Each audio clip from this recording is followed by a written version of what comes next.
Sir Mode Mofidie no ato Gode Radio na muti yen ene anopai and anopai host our Hase Prophet Frank Minka. Amen. Into Professor, yes, Robert Medie no more. Dinkan Kasa. Na share Gode Radio. Amen. I'm getting a messy. Wo adikasi nyame aye. Wa munim media isi ye so ene isi da bia no. Asembia nyame asama ye Awurade fa ye so e de bremo. I'm pay so it's a share program from last week. The media no esha she ukuada. Ukuada eye ya wada esa ye Friday and Saturday. Nti ene nya di media no ekọ na wiye. Nti ye to yensa efe unami di for kese all the way from UK. Prophet Isaac Bese ama obedi dwumadi and then the dwumadi no ebekọ wiye. It's our Prophet Ifa Eswa all the way from Frankfurt. And then inya no my adwene ba ko aye campum na ene ya pega nyankopo ahini e King of Kings International Sanctuary. It be no kasa sisi Prophet Isaac Base wa ha na Prophet Ifa so e wa ha na be se me momo akwanya Gode Radio almost Kenya mi asem e chiro na omu bia nim se prophecy be ko so e wa ha we say comfort baso ntino mashashe na o share wa baso bia na wa shashe na also o share ti pese bi jama Prophet Isaac Base na odi nyame asem ma ye so na Prophet Ifaso so e de ndi atwas enye be fa course say de bia me fa course when to be ready so Gode Radio so however say o UK so what America for am fe UK for am fe munina ene munya UK for so e wa ha nti e be fa munya mo call na paye ne nkomhye nsempie to say ye kanto so bia no so de be fa ye so ama maso ate nti e fa du so Amen. Hallelujah. Yeda Eradi Nyankopon asepati for Eradi Nshiramo.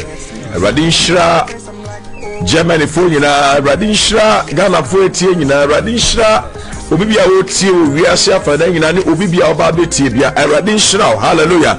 Ena no pa be pese wo ne me sha sese yetuntum Eradi.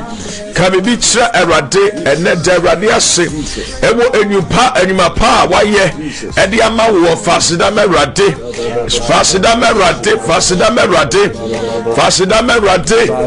ona doye wona hunumo pro wona dom shoko wodi adom yen le kabo shada masunderebo kabaha yantori anderebo sheke palabosia rapata ya bazundia mankorobo sanda. We bless your holy name, Lord, my God. Rakapa yesedelemo shandahaya. Rakapa lebreka sudi andosha. Rapata lebreka bahaya. Rantata libidimosha. Kebalabosia. Rababa sinte debrandusha. Mekelebosia. Rabarabosi. Kepalabasunda. Yekarababa sendelele. Rakabalaba sendadada. Yekoto libiri andosha rakapa yedala basenda. In the name of Jesus. Ato Gode Radio. Atum bia menya. Atum na metiasi. Emuna meke kameho. Apara emuna meya. Eyatum no ato aparato bia menya ado na metiasi emuna meki kabe ho apara emuna meya o adum bi wo Jesus eluna mesaka adum bi wo Jesus eluna mesaka aduna metiasi emuna meki kame ho apara emuna meya eya tuno ado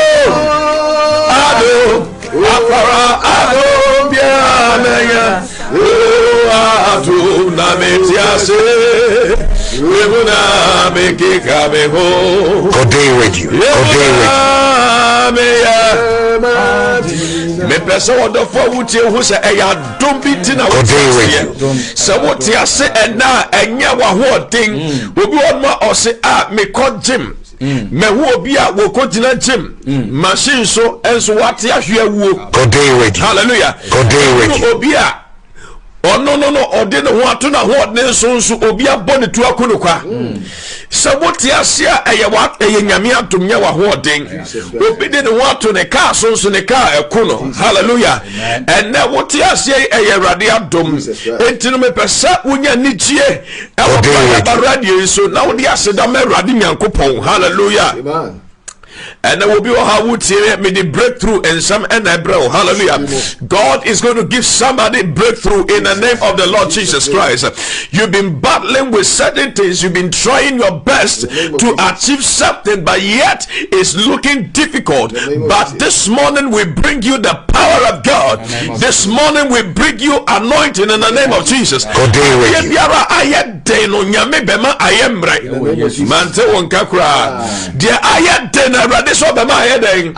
Hallelujah. Obi wo hono mu a wo se wanim kwan ase wachi kwan ase abrabo no waka emfinfin waka ensinsamu wani nyina atutu aka wo nsayam wo de wonya wo ho enda wonya me se obebo kwan e de ama o se Bible say obo kwan e tu ba bia e kwan e dan no ama esubonten so ababedas as a brother da so etino me hu so obi say dem so for make us me hu so obi say dem wo ra ho abrocha wo ba ye wani ata wo ho chese wo nipa kwa make us say oyo ba wani ata wo ho but na onyame say obo kwan ama Jesus manto amen okura arade so obo kwan ama arade so you are free sati tie no you are free sabra ho no dia wa famu ne dia wa komu emfra de na tete wono erade say and I want to ojesu nko emma Jesus hallelujah oh jidia ka hallelujah ka sepa in the name of the Lord Jesus and then ya miss off nyame di breakthrough ma obi Jesus amen say ya ka breakthrough na ya ka solution etomre bi a doctor for say ya hu say yare bi aba ye pekwan ya be fa so e be so sa yade no omo be ye ne keka hambom ne keka drobom ne mesi woni yesese enti time on benya anu aduro no mo se yanya breakthrough hallelujah enti ne say ye ka breakthrough ye kasa about solution nyame bema obi anu ye wo pesa wo bue adwuma enso wo huru kwan ya obefa so onyame say or the solution be ye then abra wo Yesu Kristo name hallelujah and now the Bible say Israel for tina Jericho for ato of first and therefore wo kro ho Bible so obi entimi pie no bi so ewura mo Bible so Israel no first one mo ato afa ho no ti ase nam chariot two chariots can race at the same time on the wall hallelujah but Bible so Israel for dru ho no omunkuta tuo omunkuta ejai omunkuta bomb ebeye den na yewram ebeye den na yewram hallelujah obi ena babia wa duru se wa pem hey meye den pa na menye sika ade aye men krata meye den pa na menye sika de aye me project meye den pa metimi atwa me school fees meye den pa yare achimi pa meye den o nyankopon ontina ne mo enfanchiro erade onkawo eneden in the name of the Lord Jesus erade nyankopon ohumobo eneden wo Yesu Kristo de no dia aye diama no erade nyankopon oma enyemre hallelujah obi awotie ni atombi epie wo so ahodi bi eba wo so esa sanye nyame aho anye nipa ahodi na ebeye enye wunyansa na ebeye eye erade ahodi na ebeye hallelujah amen Israel through Jericho no according to Joshua chapter 6 Bible sino muni akode bia berade say me na me babeye ba mo sumo bibiye muntwa fa kuro no ho Bible so butwa fa fasio no ho ede di kan wo fa ho baako ede to so bi no no mo san fa ho baako eda to so me san fa ho baako eda to so ena mo fa ho baako eda to so no mo fa ho baako eda to so sia mo twa fa ho baako na eda to so nso ne de Onyankopon se mo twa fa ho emprenson de twa so ye program ye enene de twa to. The effort God is requiring from you today is more than ever. Hallelujah. And then see a who say ye be ye bribia or subekasa. So be you want to sobe umpire or subekasa. So be you want to sobe ye bribia or subekasa. Bible say omucha for Jericho ho empre and so a yeda a chatu a yeda a tosun sono omucha who shia na Bible say radical term say momunye dede. Hallelujah. So for any be ye dede. I will go to radio ye be ye dede. Also ah my God, ye be ye dede. Baby I will be so betimi atiemu mame pa. Hallelujah. Ye be ye dede. Esan se to me wo ye nimo. Amen. According to Psalm 8 verse 2, also won kokwa ne mofra no mo and Awurade asiesie ahoden to me bi e wo me no mienu anom. Bible say owo ne nkwa wo techema nsam na de odo no obedi no aba. Hallelujah. Hallelujah. Amen. Amen. Amen. Amen. Owo ne nkwa e wo techema nsam enti no chese wo say to me bi adom bi engosra bi e wo wonum a enne so bebue wano na so ne mbekasa Onyankopon be yes and in the name of Jesus. Onyame be ma ne homene so in the name of Jesus. Awurade be bo kwan in the name of Jesus. Bible so obu ye dede Jesus. E de twato no obu ye dede no mu ye dede no onyame to be sane wo mo nenum. Hallelujah. Hallelujah. Oh 18 na David say Onyankopon ye na ye no according to Psalm 18 from the verse 3. Nyame ye na ndese nyame bia no fata ye sanete obi wo botu bosom wanim sesi ye obi wakwaji adro tabroche so adro da wase wakwaji rengesha wonsa wakwaji motia bi wontimi moa ti David shabu no Onyankopon ye na ye no ono na mesuma afre no na wajemi aprematan fonsem. Hallelujah. Amen. Enti no say and now be ma woni so say wo be ye Awurade ayo be bompaya osoro so be kasa onyame adom be sane onyame ahodi be sane esan say osenya nipa hodi not by might not by power but by my spirit saith the Lord of hosts. Who are you great mountains before Zerubbabel? You shall become a level ground. Adiena aya dewo abrabo and onyame nsa ba wo so. Amen. Onyame ahode ba wo so. Adwuma no nyame so ma wo adwuma foforo. Wo sadam nya adwuma etwaso utua danka etwaso udidi etwaso bobra wo hu kwaya ode nyoma be fa so. Abrabo no wani ata wo so. Me pato eni wo hu awo. Me pato enso hu akonfo. Me pato emfa nya ensanom emfa enya kohibra emfa nya joto wie emfa nya wi no. Hallelujah. And that so ewo ho edema we say me catch obi say and that so ewo ho edema Job say edua ye twa so no mpo no ye ntu ase na ye twa so no mpo no o wani that so say obesan afefe no wasan so aba enti wa wutie me and person who say and that so ewo ho mu abrabo powerful man to kakra and that so ho mu abrabo hey ebia waduma bo ebia wo yire jao ebia wo kuna jao ebia wo ba entie wo ma ayiwo mu ene onyame se ne da so ho na obeye brebe ono no ye kwambofo sa wo bebue wa no na wo tema Awurade no wa ye dede enatai aye de twatro aye ye sori Awurade wo hutemi bia tutumlika ene to radio ne shia ye wa sori dem tutumika esanse adum esane usra esane sanse tumi esane babia wo bia ka ho wo Yesu di mo ene na shia ye wa sori dem ene ne de twatro ye be ye dede ye be Awurade so ye be ye Awurade kase esanse se yi na ye peja ne din na ye tonton no a o se di ni di akoa ye di nim. Hallelujah. Ene wo nyame de nkonim de be ma obi wo nyame de ayaresa be ma obi wo nyame de ojia be ma obi. Today is your day of breakthrough. Enya otino. Enya bosumi senne. Enya debiara. Enya enne day enne. Yetina nyame tumi nyame ho odemo. Ene ye kata wo se wo musa ne yie ene wo pagya no eye ne. Amen. Wa you chidie ne ka amen ka sepa.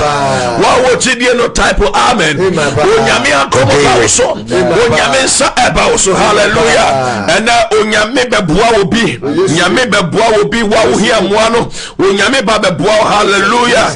Oh my God. According to Revelation chapter 3. Jesus. Wa wo tie Erade Nshira. Amen. Na shall Erade Nshira. Peter Erade Nshira.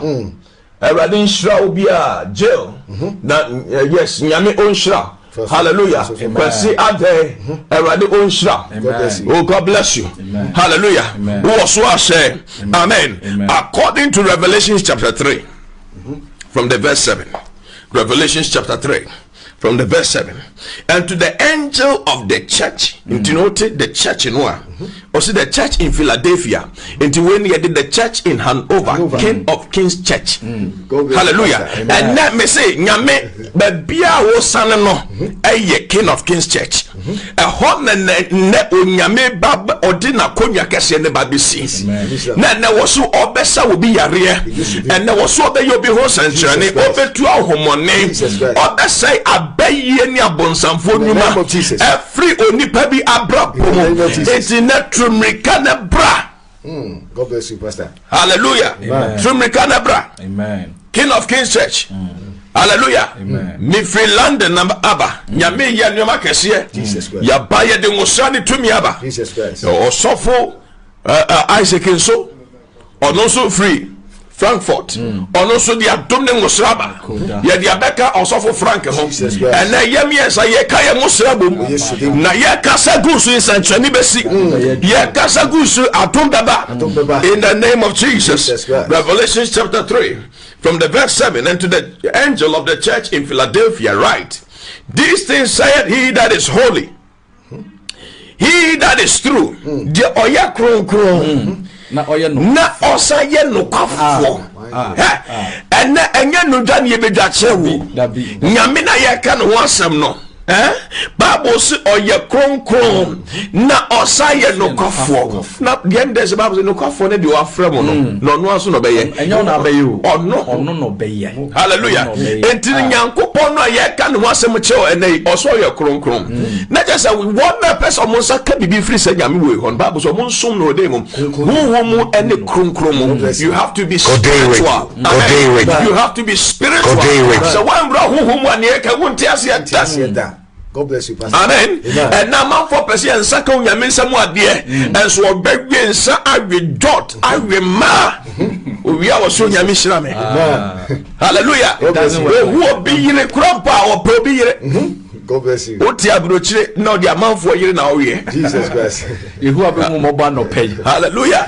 Koso ane na da akakode yesi ukoko so. Hallelujah. Amen. Amen. The other side no Bible say oye kronkron na oye no kwafo nso. Hallelujah.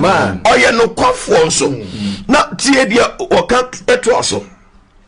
O say he that had the key of David. When we talk about solution, we are also talking about the keys. God bless you.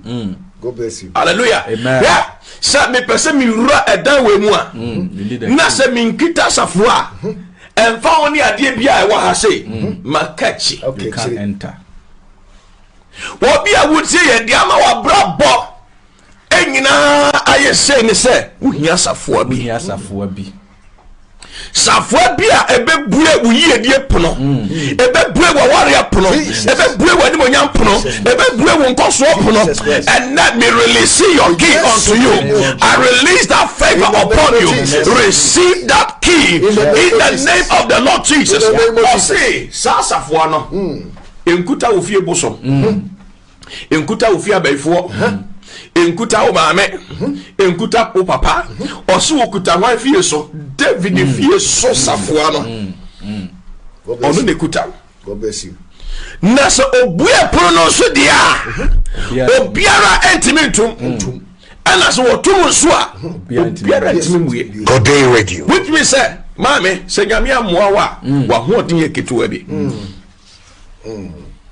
papa nyame amoa wa onyansa yeketu abi Today ayo so wani ate woni nyansa ba se awurade amoa wa nyansa na yeketu abi don't also okuta de yesu safo no buepu no today and awurade so abrabo safo no woni nsam awurade so warrior safo no woni nsam awurade so wonputu safo no woni nsam na ono no beti ya and ye nyame representative ye yakopon adifo asebisi wo Bible say odifo Elijah shankom was shankom was say enso on top because of ohene woni wo yire any o man no born nti na Bible so odifo ni free hono onyame de ne kotina abura bia no and osoma nene na nene no de aduane ay de abraham and o tinso no ho and wo no bi na Bible say koduru bre bia enso no we odifo enso na we nyame se odifo enso na we ne kire se ne pesa me de wo koye safo bi mama me bi me de wo koye epono ekobue pono bi mama me bi the Bible say there was a widow mame bia ni kuna wuo Today Radio. kuna fo bia ga one ne banko a na mame ya musese no etimi kuna wuo etine dia aka ye ni etimi so me ne me ba ye ba be wu ana me ne me ba ye ba be wu ana ene wo nyame dia ba ha se na difo se ye meboa o amen nyame be fa ye so ye moa e dia ma obi amen the Bible say o nyame suma odifo Elijah o se ko ho Zarephath na wudu hon mo mema oba na show enso mema wasa ye nshira mema so abue puna mama me no amen hallelujah amen na Bible say oduru hono okoshia maame no bubuja okwakoye ne last meal dia kanu anu no ha obi wutie ye aka wo last ya na wode nam hoi wo last ya na wode da hoi wo last ya na wode te hoi wo last ya na wode te bas mu wo last ya na wode te train mu wo last ya na wode wa djuma mu wo last ya no woni bibia pio powerful. God bless you. maame no say ha ne last Money. hallelujah odifo ni sia no say maame kope nso bra me o say odifo nso de nka menya wo menya nsu ene de na obenya de na wo onyame betimi ama wa mana broso nyame betimi ama so ko obi on ma so on kwa sore because many offering me kwa sore because many atade me kwa sore because many way hallelujah de wo bia afase hallelujah woni sika mpokra na wa yeye na de koma awurade ne afode won tuntun na de koma awurade afode asa wo kosa ne afode hallelujah amen maame ne se odifo nso de menya o se maame ne se wo benya nso de a ne nka faduane ka ho maame no se odifo dia kamiane emore kakra bia me beka na me ne me ba ye di na ye di wie nso a ye wu esan se bibia ne hobio ai onia abia ka wolas ene da so piara sa e kwa bia mu ato uhu dia onya ho maame bi ne sabra wo no de kasa hallelujah Amen. odifo ne se maame yes I am pastor will last na ka me yedifo bitimu so will last na ka enso pa will last no maame bi ni kane ha obi tie me nyame so wahwe Jesus o se bra ne fie wo de nsem bebre yi ho ano so betu anamo akọ awurade fia awurade be sewen mo nyam odifo enti se abrabo mu se e ka wo last a unni because e ka wo last na se wudi a one wo last nyina bewu enti e ka wo last a wo de ma awurade ono a otimi multiply ono a otimi increase enti se wo de wiase nyansa benante a wo de wo last na ka nti ba me ne se odifo aka me last na se me bay edi last ya ya wie ye aba then so odifo de ma ne te ase se o last na aka ne ye wo last but wo last ne betimi aye the beginning for God to open a new door for you enti ene ye gira nyame asem so ehye wo nkuran se ebia oba wias abrochire what set chances bebre and so ene erade mount the last chance se piemu our the king of kings na wo chance na aka no Awurade be fa so di nkunimdie abrɛw Awurade be fa so asesna wo hyebrɛm ɛtɔda bi amanfo ba sorry a obu aka ne lasika ompe eye ne den sɛ ne enti a ɛka lasa obonsam man ye den sɛ de be man sɛ onim sɛ wo yusu las na wa wie yaba na so so de ma Awurade dia Awurade be fa so aye sentanya ma ɛna ye ton sa from ebia ɛyɛ wo sɛ bia wa kwa sorry you see amanfo bebre wa brochira omonte ase wa sorry ho no ɛyɛ bibi ebia fa ne sɛ osofo bia ye obu katam ɛma be bia wo didie mu krampo no abrase na so ɛna ye na Awurade asɛm so ka kyerɛ sɛ but try Awurade for the last time na bo sɛ Awurade tumi ɛyɛ adwuma ɛwɔ the king of kings. One thing, a very important point. Hallelujah. You are so for you are so for you are so for you are more on your so for your main friend. The near friend and Namoyaza. Amen. Maybe I saw for because was also for be a gen 5,000 euros. God radio. You were so for be almost on my Aza, your main friend. What dear margin and nam. Hallelujah. Amen. And yes, saying Uncle Point, you must be ready home. But if I say a tears, yes, sir, a dear be a fake wohono, original answer.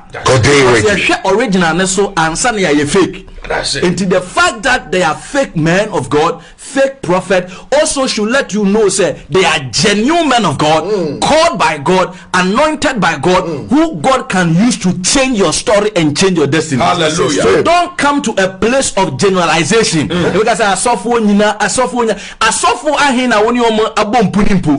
Asofo ahina e deceive. Yes, e bi mo deceive there. Na so e bi mo ha nyame asem wo omanuma. Se wo bra wakoma sia. Hallelujah. Amen. That's a powerful point. Hallelujah. Hallelujah. Also, what do you have here? Odifo Esema. Osima me brebe bi nikane. And that day, yes, also for Utimi editing. And can I go there radio? Go there radio. Go day radio. Or software be when you say when you pantoma or software be sing coming from me last and run. Hey, so when you did your radimua, Nyankopon ni munya. Yesu sha oba no obru anano no oso oba ma me so bi no oba na se na wo de jiw ni Samaria ni de e de pempa na ke wo ye. Yesu say so wo ni Nyankopon akyede any dear obisaw no a dear obisaw no a it means say menya ordinary Jew dear obisaw no onye ordinary Jew so when mo Nyankopon atade which means say so don't generalize it so for banyina because you be who counterfeit original no amen entino emfa so for nyina mfra say and now so for nyina nye amen hallelujah original no amen original no and nipa adwene nti yentimi nko nyame fie de nipa adwene akosie nti yensantimi nka bibi papa mfiri onyame nsem and yesay nyame adwuma ne yesay asofo hallelujah and then person me tell say gidie ba so gidie nimu a obi timi so Nyankopon ani da adia ma me no ye no chese nka owo gidie power Awurade mu amen odofo mabeti ase say who say emere bia Awurade be bisa wonsem bibi no enye say bia ade no no ope o na mom Awurade pese ohun gidie ewo ni mu because gidie ni ma Awurade ntimi moa o hallelujah enti aka me last ma me say odifo aka ye last mozra me ne me bai eba bedi awu nanso mi wo gidie ewo wo mu ewo gidie wo Nyankopon wo kana asema kyerem ne say even though aka me last no also a day na Bible said o se sika ani dwetɛ ɛyɛ Awurade dia ɛne Awurade ne ɔbaade na ɔno ɔbaade Nyankopɔn so bibi hia na na sɛ Awurade bisa bibi firi hɔ a hwɛ ɛmra Awurade bisa Isaac efiri Abraham hono Awurade amana nkuro na so no pese ohun se Abraham gidie ewo ni mu a odofo se wo ye obi a wo yese wani ati bebra ye Awurade ntimi mmoa wo ye obi a wo pese bibia wo be calculation a wo ye pese minkum nya Awurade ntimi mmoa because enhira bi Awurade di be hira no odi hira wo se ne be ya wo be ye nhira ama afoforo na Awurade na ono be hira no o training sa bisa wo bibi na se wo ntimi afa ma na how much more onipa afoforo beba wo kwen glory glory hallelujah entino mami kunafue onyane solution by her obedience One new different uncle no one found continental radio so only obi anko discuss hallelujah. So when you many workers who say a young radini workers and you penny hallelujah. My meaning and GDA. The Bible say okofai dear na many by bidi but only who are dear I will different. I pray sir you will catch a revelation in the name of Jesus. I pray that you will catch a revelation. Nyame dear bahases of a fire so in shradia mobi just by your encounter with us no be besi ye dey ensabeto so no be besi ye be bon paya gu so no be besi hallelujah.